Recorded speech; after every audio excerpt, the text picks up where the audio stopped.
अस्सलाम वालेकुम दोस्तों, अज तुहाडे वास्ते माशाल्लाह बकरा लियांदा बहुत ही ज़बरदस्त और क्वालिटी वाला माशाल्लाह बकरा ही ने।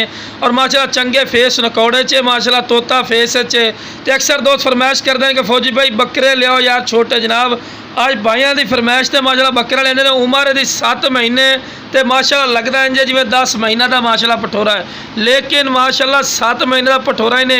बिल्कुल बरीक पशम बिल्कुल बराबर दे पैर दे विच और चंगी वेल दुम बिल्कुल तीर वाली कर सीधी और वाइट अख दे विच ने और चंगे नकौड़े जालर च ना। और ब्रीडर क्वालिटी का इंशाल्लाह वीडियो नाल रहे तो अच्छी तरह इन्फॉर्मेशन देवांगे इंशाल्लाह कि ब्रीडर क्वालिटी की निशानी होंदी। लो जनाब चेक कर सकते चंगी जालर च माशाल्लाह तोता फेस और कन्ना की लेंथ भी वेख सकते हैं।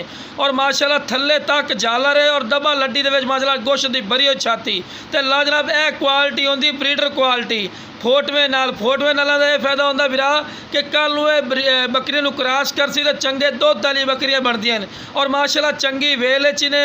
तो ला जनाब टोर फेर के विखा रहे हैं विरा कि कोई लंगड़ा या लूला नहीं, माशाल्लाह सेहतमंद है और माशाल्लाह एक्टिव है। और आम इतनी वेल आम बकरियां दी नहीं होंदी माशाल्लाह जितनी ये वेल चेपी आ।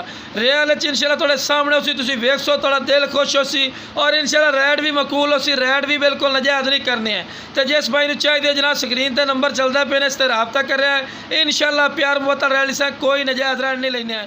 तो शौकिया चीज़ ने दोगली शायद नहीं।